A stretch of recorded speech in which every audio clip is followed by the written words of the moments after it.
नमः शिवाय। नमस्कार दोस्तों, मैं हूं डॉक्टर आर.बी. धवन और आपका बहुत बहुत स्वागत है मिस्टिक चैप्टर यूट्यूब चैनल पर। आज की चर्चा है विभिन्न पदार्थों से बने हुए शिवलिंग और शिवलिंग, विभिन्न प्रकार के शिवलिंगों का हम अपने जीवन में किस प्रकार से उस शिवलिंगों से लाभान्वित हो सकते हैं। शिव के उस आपादान कारण को जो अनादि और अनंत है, लिंग कहलाता है। उसी गुणात्मक मौलिक प्रकृति का नाम माया है और उसी से ये संपूर्ण जगत उत्पन्न होता है, जिसको जाना नहीं जा सकता, जो स्वयं ही कार्य के रूप में व्यक्त हुआ है, जिससे यह संपूर्ण विश्व उत्पन्न हुआ है और उसी में एक दिन लीन हो जाएगा। उसे ही लिंग कहते हैं। विश्व की उत्पत्ति और लय के हेतु होने से ही इस परम पुरुष की लिंगता है। उसकी लिंगता का और कोई कारण ही नहीं है। लिंग शिव का शरीर है, क्योंकि यह इस रूप में अधिष्ठित है। श्रेष्ठ लिंग के आधार रूप में जो 3 मेखला युक्त वेदिका है, वह भग रूप में कही जाने वाली जगत दात्री महाशक्ति है। इस प्रकार आधार सहित लिंग जगत का कारण है, उमा महेश्वर स्वरूप है। भगवान शिव स्वयं ज्योतिर्लिंग स्वरूप तमस से परे स्थित हैं। लिंग और वेदी के समायोग से वे अर्धनारीश्वर होते हैं। अग्नि पुराण के अनुसार बड़ा महत्व है शिवलिंग का। लिंग का अर्थ है चिन्ह है और इसी अर्थ में यह शिवलिंग के लिए प्रयुक्त होता है। ये शब्द शिव यानी परम पुरुष का प्रकृति के साथ समन्वित चिन्ह है। देवताओं की पूजा शरीर के रूप में होती है, लेकिन परम पुरुष अशरीरी हैं, इसलिए परम पुरुष की पूजा दोनों प्रकार से होती है, शरीर के रूप में, साथ ही प्रतीक के रूप में। और ये प्रतीक जब अनंत का होता है तब गोलाकार अंडाकार इसका रूप होता है। दूसरा कोई उपाय ही नहीं है। यदि हमें अनंत या ज्योति का स्वरूप बनाने को कहें तो हम क्या बनाएंगे? जब प्रकृति समन्वित होती है तब प्रकृति को अभिव्यक्त करने के लिए 3 मेखला वाली, क्योंकि प्रकृति त्रिगुणात्मक है, वेदी बनानी पड़ती है। इसी को भग कहते हैं, लेकिन यहाँ भग का अर्थ स्त्री की जनन इंद्रिय नहीं है। भगवान में जो भग शब्द है, जिसका अर्थ है 6 प्रकार के ऐश्वर्य। पहला ऐश्वर्य, दूसरा धर्म, तीसरा यश, चौथा लक्ष्मी और 5वां ज्ञान और 6ठा वैराग्य। ये 6 ऐश्वर्य हैं जो भग का स्वरूप हैं, संपूर्ण रूप से एकीकृत। इन सब के अर्थ में ये वेदिका निखिलेश्वर्यमयी महाशक्ति का प्रतीक है। परम पुरुष की सनातन पौराणिक मत में 5 रूपों में उपासना की जाती है। ये 5 रूप ही 5 तत्वों के सूचक हैं। इसे पंचदेव उपासना कहते हैं। शिव, विष्णु, शक्ति, गणेश और सूर्य, इनका यह प्रतीक है। इन 5 का ही गोल प्रतीक आप सब ने देखा होगा। शिवलिंग पर चर्चा हम कर ही रहे हैं। विष्णु जी के प्रतीक भगवान शालिग्राम को आपने सभी वैष्णव मंदिरों में देखा ही होगा। विष्णु के जितने भी अवतार हैं, लक्षण भेद से शालिग्राम शिला के साथ ही गोमती चक्र भी रखना पड़ता है। ये महाप्रकृति का ऐश्वर्यमयी भग का स्वरूप है, जो शिवलिंगार्चन में वेदिका के रूप में है। शक्ति की गोल पिंडियां देश के अनेक स्थानों में आपने देखी होगी। ग्रामीण क्षेत्रों में तो काली पीठ पर केवल ये पिंडियां ही होती हैं। गणेश जी की स्थापना प्रत्येक पूजन के आरंभ में सुपारी या फिर गोबर की गोल पिंडियों पर ब्राह्मणों के द्वारा करवाते हुए आपने देखा ही होगा। भगवान सूर्य का प्रत्यक्ष प्रतीक आकाश का सूर्यमंडल जैसा है, आप जानते हैं।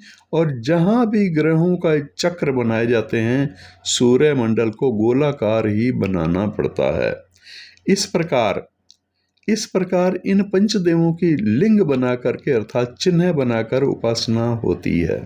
कलयुग में पार्थिव शिवलिंग का भी बड़ा महत्व है। जो शिवलिंग बाम्बी या गंगा तट की मिट्टी, तालाब के किनारे की मिट्टी, वैश्या के घर की मिट्टी, घुड़साल की मिट्टी, मक्खन या मिश्री मिलाकर बनाए गए होते हैं, वे सभी मनोकामना पूर्ति के लिए उनका अभिषेक करने के लिए प्रयोग में लाए जाते हैं। लेकिन इन पदार्थों से बने हुए लिंगों को पूजा के बाद रात्रि से पहले जल प्रवाह करना आवश्यक माना गया है, अनिवार्य है। अब कुछ ऐसे शिवलिंगों की चर्चा करूंगा जो बड़े महत्वपूर्ण हैं और किन्हीं विशेष कार्यों के लिए उनका प्रयोग किया जाता है। भू संपत्ति की प्राप्ति के लिए फूलों से बने हुए शिवलिंग के पूजन से भू संपत्ति की प्राप्ति होती है, ऐसा बताया गया है शास्त्रों में। इसके बाद दूसरा है स्वास्थ्य और संतान प्राप्ति के लिए, संतान सुख के लिए जौ, गेहूं या चावल, इन तीनों के आटे को बराबर मात्रा में मिला करके जो शिवलिंग बनाया जाता है, उस शिवलिंग की पूजा करने से स्वास्थ्य और लक्ष्मी, श्री और संतान, इन सब की प्राप्ति होती है। अब तीसरा, रोग से छुटकारा पाने के लिए मिश्री से बनाए शिवलिंग की पूजा करने से असाध्य रोग से छुटकारा मिल जाता है। मिश्री से कैसे शिवलिंग बनेगा? मिश्री को आप पिघला लीजिए और पिघलाने के बाद ठोस आकार, जैसे ही वो गीली गीली होगी वैसे ही उसका शिवलिंग का निर्माण जैसे बने वैसा कर लीजिए। तो ये मिश्री को पिघलाकर बनाया जाता है शिवलिंग। इससे अनेक प्रकार के असाध्य रोगों से छुटकारा प्राप्त होता है इसकी पूजा करने से। अब चौथे नंबर पर है वंश वृद्धि के लिए बांस के अंकुर से बने हुए शिवलिंग। बहुत छोटा सा बनेगा, लेकिन बांस के अंकुर से बना हुआ शिवलिंग की पूजा करने से वंश वृद्धि होती है, शास्त्रीय वचन है। अब पांचवा है लक्ष्मी और सुख प्राप्ति, सुख प्रदान करने के लिए शिवलिंग का जो प्रयोग किया जाता है वो शिवलिंग है दही का पानी निचोड़ करके निकाल दिया जाए और जो शेष पदार्थ बचेगा उससे बना हुआ शिवलिंग, उसका पूजन से लक्ष्मी और सुख की प्राप्ति होती है। सातवें नंबर पर है सौंठ, काली मिर्च, पीपली, इनके चूर्ण में नमक मिलाकर के जो शिवलिंग बनाया जाता है उसका प्रयोग वशीकरण जैसे कर्म के लिए किया जाता है। तांत्रिकों के द्वारा वशीकरण एक प्रयोग है और वशीकरण के लिए इस तरह का शिवलिंग का निर्माण किया जाता है।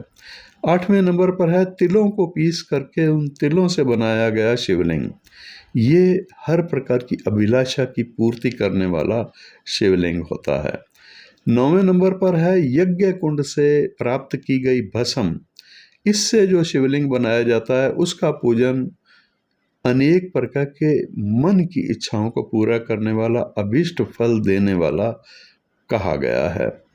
10वें नंबर पर है किसी की प्रीति बढ़ाने के लिए अगर ज़रूरत हो तो ऐसे में गुड़ से बना हुआ शिवलिंग, गुड़ की डली से बना हुआ शिवलिंग, उसकी पूजा की जाती है। 11वें नंबर पर है गुड़ में अन्न चिपका करके शिवलिंग बना करके उसकी पूजा करने से कृषि उत्पादन अधिक होता है, किसानों के लिए बड़ा उपयोगी प्रयोग है ये।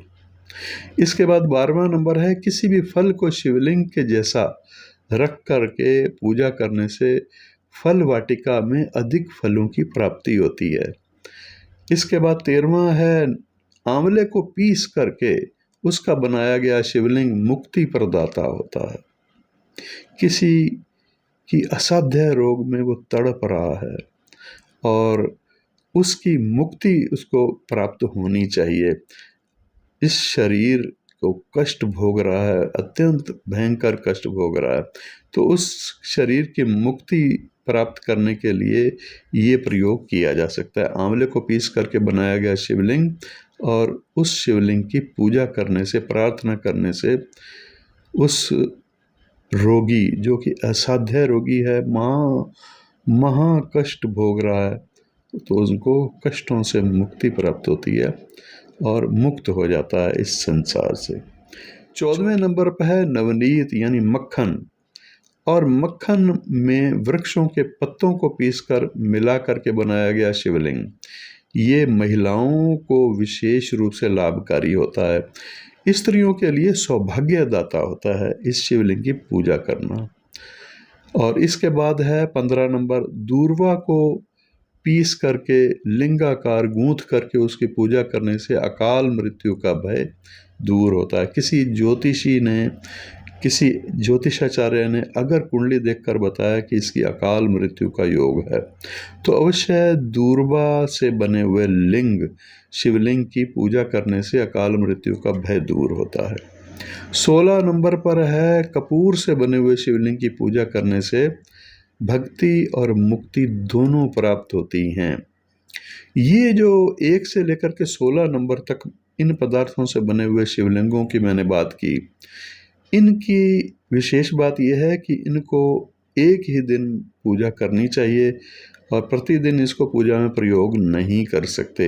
एक ही दिन की पूजा के लिए ये शिवलिंग बनाए जाते हैं और संध्या काल, रात्रि काल से पहले पहले पूजा के बाद इसको जल प्रवाह करना अनिवार्य होता है।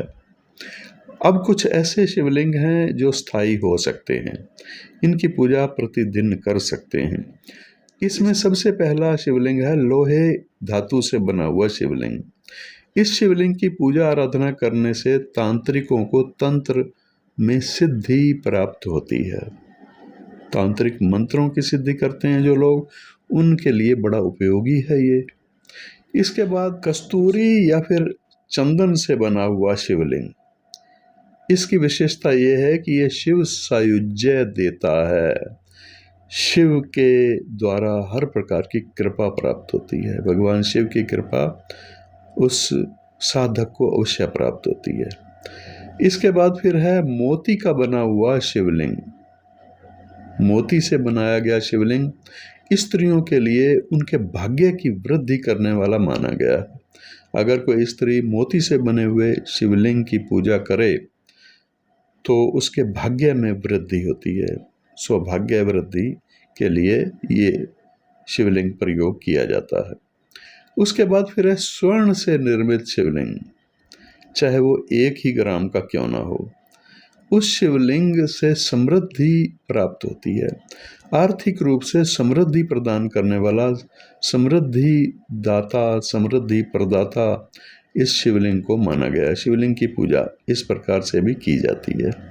फिर चांदी से बना हुआ शिवलिंग, ये जो शिवलिंग है धन धान्य की वृद्धि करने के लिए प्रयोग में लाया जाता है। इस शिवलिंग से धन धान्य की वृद्धि होती है। इस शिवलिंग की अगर प्रतिदिन पूजा की जाए, घर में स्थापित किया जा सकता है छोटा सा चांदी का शिवलिंग। फिर इसके बाद है पीतल का शिवलिंग। ये भी दरिद्रता दूर करने में विशेष लाभकारी है। दरिद्रता का अगर प्रभाव हो घर में, तो उन लोगों को पीतल का शिवलिंग अवश्य घर में स्थापित करके, छोटे साइज का होना चाहिए, अंगूठे से बड़ा नहीं होना चाहिए, इससे बड़ा घर में नहीं रख सकते आप। और इस शिवलिंग को घर में स्थापित रख करके अपने मंदिर में, पूजा स्थान में, उससे आप पूजा प्रार्थना प्रतिदिन करते रहें। फिर एक और है 16 संस्कारों के द्वारा। जिस तरह से मनुष्य के लिए षोडश संस्कार, 16 संस्कार कहे गए हैं, इसी प्रकार से पारा दरअसल जब प्राप्त होता है खानों से तो वो अशुद्ध होता है। उसकी अशुद्धता को 16 प्रकार की शुद्धियां करके शुद्ध किया जाता है, तो इसी को कहते हैं 16 संस्कारों से युक्त पारा। ऐसा शुद्ध पारे से बना हुआ शिवलिंग, ये शिवलिंग सबसे ज्यादा महत्वपूर्ण है। सर्व मनोकामनाओं की पूर्ति करने वाला ये शिवलिंग है। हर प्रकार की सिद्धियां देने वाला, हर प्रकार के कार्यों में अगर रुकावटें हैं तो उनसे संबंधित प्रार्थना स्वीकार होती है। हर कार्य की मनोकामना की पूर्ति और हर प्रकार के कष्टों का निवारण प्राप्त होता है जब पारद शिवलिंग, मतलब पारे के बने हुए शिवलिंग की पूजा की जाती है। इस शिवलिंग की महिमा सबसे ज्यादा है। सर्वाधिक है। ये लिंग दरिद्रता का निवारण करता है। यहाँ मैंने जिन जिन पदार्थों से शिवलिंगों का निर्माण होता है, होता रहा है, होता रहेगा, उन पदार्थों में मुख्य मुख्य पदार्थों से बने शिवलिंगों की चर्चा आज की है। इसके अलावा और भी कई पदार्थों के शिवलिंग का निर्माण किया जाता रहा है। शिवलिंग के पूजन से कष्टों का निवारण कैसे और कौन कौन से शिवलिंग पर किस प्रकार की पूजा करने से किस प्रकार के कष्टों का निवारण होता है, आइए इसको समझते हैं। शिवलिंग के पूजन से कष्टों का निवारण। जन्म कुंडली के अनुसार अगर सूर्य आपकी कुंडली में कष्ट का सूचना दे रहा है, कष्टकारी है, सूर्य की दशा अंतर्दशा अशुभ फल देने वाली सिद्ध हो रही है, तो ऐसे में शिवलिंग पर आक के पुष्पों और पत्तों और बेल पत्रों से पूजा करने से ये सूर्य से संबंधित कष्टों को दूर करने वाला प्रयोग होगा। इसी तरह से अगला है, जन्म कुंडली में जब मंगल के कारण से कष्ट सूचित हो रहे हों, मंगल रोग भी देता है, रक्त विकार भी देता है, और ब्लड प्रेशर से संबंधित चोट लगना, एक्सीडेंट, ऑपरेशन की नौबत, इस प्रकार के जो दुष्प्रभाव हैं मंगल के कारण अगर सूचित हो रहे हैं इनमें से कोई भी, तो ऐसे में गिलोय के रस के द्वारा अभिषेक करना चाहिए शिवलिंग का। शिवलिंग का अभिषेक आप किसी योग्य विद्वान जो कि इस विधि को जानता हो, अभिषेक की विधि को, मंदिर में जा कर के ही करवाएं। तो गिलोय के रस से अभिषेक करवाएं। इसके बाद बुध से संबंधित अगर समस्या है, जन्म कुंडली में बुध ग्रह की जो समस्या होती है, वाणी दोष होना, किसी का ना बोलना, किसी का हकलाना, बोलने में समस्या होना, स्पष्ट ना बोल पाना, या फिर नर्वस सिस्टम से संबंधित कोई परेशानी हो, चमड़ी का रोग हो, या गुर्दे की कोई बीमारी हो, तो ऐसे में एक जड़ी बूटी है बिदारी कंद। बिदारी कंद जड़ी बूटी के रस से शिवलिंग का अभिषेक करवाएं मंदिर में जाकर के। ऐसा करने से इनमें से जो भी बीमारी होगी उसका निवारण होता है। ये बुध से संबंधित बीमारियां हैं। अगर बृहस्पति से संबंधित कोई रोग होता है, किसी को बृहस्पति जन्म कुंडली में अशुभ फल प्रकट करने की सूचना दे रहा है, तो ऐसी स्थिति में जो समस्या हो सकती हैं वो चर्बी से संबंधित, यानी शरीर में कोलेस्ट्रॉल बढ़ सकता है, मोटापा बढ़ सकता है, मोटापा रोगों का कारण बन सकता है, लीवर पर फैट जमा हो जाना, ये सब भी बृहस्पति से संबंधित रोग हैं। आंतों या फिर लीवर की जो बीमारियां हैं, तो ऐसे में शिवलिंग पर हल्दी मिला करके दूध चढ़ाना चाहिए। इस तरह से रुद्राभिषेक किया जाता है, शिवलिंग पर अभिषेक किया जाता है।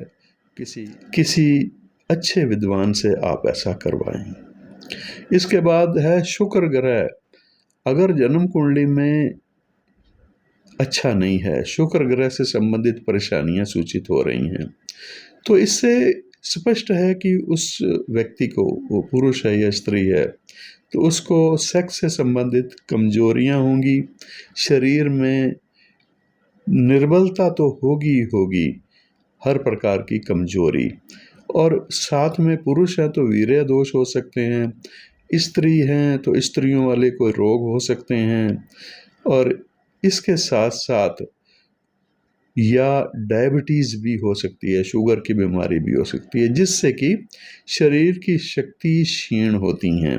तो ये शुक्र के दोष के कारण, शुक्र अगर जन्म कुंडली में अशुभ सूचना देने वाला है, तो पंचामृत, शहद और घी से शिवलिंग का अभिषेक करना चाहिए।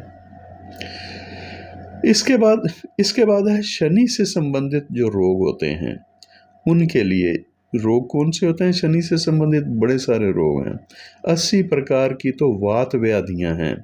वात रोग 80 तरह के शनि के देन हैं। मांसपेशियों में दर्द, जोड़ों का दर्द, वायु विकार, अनेक प्रकार के कुष्ठ रोग, या कोई ऐसा रोग जो असाध्य होता है, जो बड़ी कठिनाई से ठीक होने वाला हो या ना ठीक होने वाला हो, कैंसर तक भी हो सकता है। तो ऐसे में गन्ने के रस या फिर छाछ से अभिषेक करना चाहिए, रुद्राभिषेक करना चाहिए। तो ये प्रयोग भी आप किसी अच्छे विद्वान की देखरेख में उनके द्वारा संपन्न करवाएं, अगर ऐसा कोई समस्या किसी के साथ है तो। फिर राहु या फिर केतु, इन दोनों में से किसी की भी स्थिति जन्म कुंडली में अशुभ फल देने वाली है। तो राहु या केतु ब्रह्म की स्थिति बताते हैं। सिर चकराना, मानसिक प्रकार की परेशानियां, मानसिक रोग होते हैं तो वो भी इसी प्रकार से हो सकते हैं, या फिर लकवा जैसी कोई गंभीर समस्या भी हो सकती है। तो इनके निवारण के लिए मृत संजीवनी मंत्र का पाठ 1.25 लाख करवाना चाहिए। जब करवाना चाहिए 1.25 लाख। मृत संजीवनी मंत्र एक विशेष मंत्र है जो कि महामृत्युंजय मंत्र और गायत्री मंत्र का मिला जुला रूप है। इसका जो मिला जुला रूप है, इसके डिस्क्रिप्शन बॉक्स में मैं उस मंत्र को दे दूंगा। उसका जब 1.25 लाख कराएं और फिर साथ ही साथ भांग धतूरे से शिवलिंग का अभिषेक भी करें। 1.25 लाख जप होने के बाद ये प्रयोग भी करें, तो इससे ये समस्याएं दूर होती हैं। राहु या केतु अगर कुंडली में अशुभ फल दे रहे हैं तो। फिर एक और प्रयोग मैं बता रहा हूँ। कुछ प्रयोग छोटे छोटे हैं और संक्षिप्त, लेकिन अत्यंत उपयोगी हैं ये भी, और महत्वपूर्ण भी है। धन प्राप्ति के लिए खीर से अभिषेक करना चाहिए। सुख समृद्धि के लिए भांग को घोट करके उस घोल से अभिषेक करना चाहिए। रुद्राभिषेक शिवलिंग पर किया जाता है। और इसके बाद मार्केश ग्रह की दशा अगर बताई गई है, जन्म कुंडली में जब मार्केश ग्रह की दशा होती है तो मृत्यु तुल्य कष्ट भी हो सकता है और जीवन का अंत भी आता है। तो ऐसे में मृत संजीवनी मंत्र का 1.25 लाख जाप तो करवाना ही करवाना है, साथ में रुद्राभिषेक भी करवाना है। और रुद्राभिषेक केवल इसी के लिए नहीं किया जाता। काल सर्प योग है तो उसका निवारण भी शिव पूजा नागों सहित करें। और शत्रु विनाश की अगर तांत्रिक होते हैं, उनको शत्रु विनाश के लिए वो जो प्रयोग करते हैं वो सरसों के तेल से अभिषेक करते हैं। ये केवल आपकी जानकारी के लिए है, ऐसा करना नहीं चाहिए। धन प्राप्ति के लिए अगर को प्रयोग किया जाता है तो स्फटिक के शिवलिंग पर दूध से अभिषेक करने का विधान है। तो ये थे कुछ शिवलिंग से जुड़े हुए रहस्य, और शिवलिंग कितने प्रकार के होते हैं, और जितने मैंने बताए हैं उससे भी और ज़्यादा प्रकार के शिवलिंगों की चर्चा मिलती है। लेकिन आज के वीडियो के लिए इतना ही। फिर और आगे चर्चा करेंगे। इस चैनल को सब्सक्राइब कर लीजिएगा। यहाँ मैं बड़ी ही महत्वपूर्ण और ऐसी जानकारियाँ आपको समय समय पर देता रहूँगा जो दुर्लभ होती हैं। नमस्कार।